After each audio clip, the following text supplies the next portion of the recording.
Okay, we've covered the most significant training aspect of a fat loss plan, and obviously that's resistance or weight training. What we're going to briefly touch on today is cardio. It's a popular topic. There's many different types of cardio. When we first start a fat loss plan, we obviously adjust our nutrition, and that in itself for most people is going to allow them to lose fat and start seeing results. In combination with this, we can also start to increase our activity as a way of maybe creating more of a calorie deficit. Now, you may think, okay, I need to go to the gym and get on the treadmill and burn heaps of calories that way. But actually, what's becoming more popular is what's called NEAT, and that's non-exercise activity thermogenesis. Basically just means all the calories we burn being active outside the gym. So activity that isn't planned, i.e. your step count, which is getting more popular as well, which is brilliant. So to put it in context, 10,000 steps is roughly estimated to burn around 500 calories. That in itself for some people is enough to create a calorie deficit without even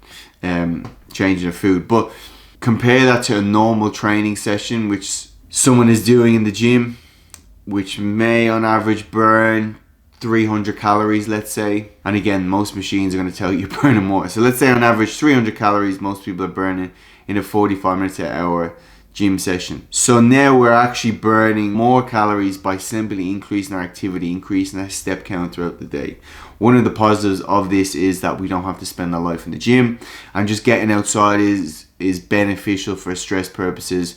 Fresh air, vitamin D, so we're going to be able to lower cortisol, improve our health and burn calories, which is brilliant. Rather than obviously for people that are busy, then you're saving on time by simply increasing your activity and getting your awareness. Instead of taking the lift, or you're taking the stairs, or you're getting off a stop early at the bus stop, or you're walking to the next bus stop, the stairs in work more, whatever it is. That is always my first go-to in regards to increase someone's calorie burn. What is also common is people killing themselves in the gym every day. Monitor your steps on your phone, pedometer, Apple Watch, Fitbit, whatever it is. On the health app on the iPhone, we can see it that way. Once we get that sorted, so you have your steps, we have our weight training days in there, you have your nutrition. If you wanted to do something on the days in between, we could add some cardio.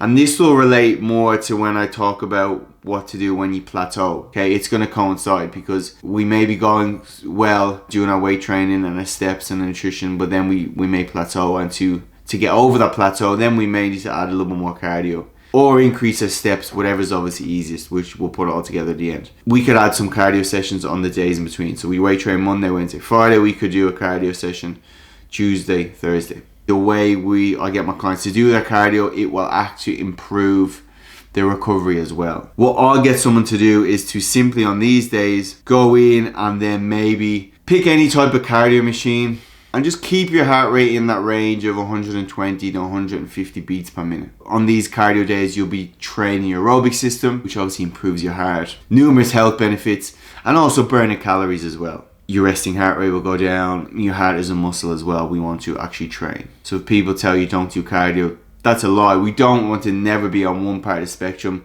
Some people, they're always doing weight training, they never do any cardiovascular, which is bad. Some people only do cardiovascular, never do any weight training, which is also bad. So always keep yourself in the middle. Then we've heard of different types of HIIT training or intervals. To be able to do this maybe higher intensity training, if you wanted to progress to that. And again, I'll have models of being able to progress your cardio as well if you need to. We need to have a good aerobic base. So we need to have a base level of aerobic fitness before we start to do HIIT training intervals, because if we don't have an aerobic base and we're doing really high intensity training, we're spiking our heart rate really high and it's very intense, we won't have the recovery capabilities to bring the heart rate down nice and quick to be able to go again. The bigger our base, the bigger our peak, we're going to get more effect out of these sessions. And also you probably end up just feeling sick because your body can't metabolize a lot of the stuff going on. That is like a progression. We talked about progressions, exercises, progression with your aerobic and intervals. You need to start aerobic and then we can start to go along the different types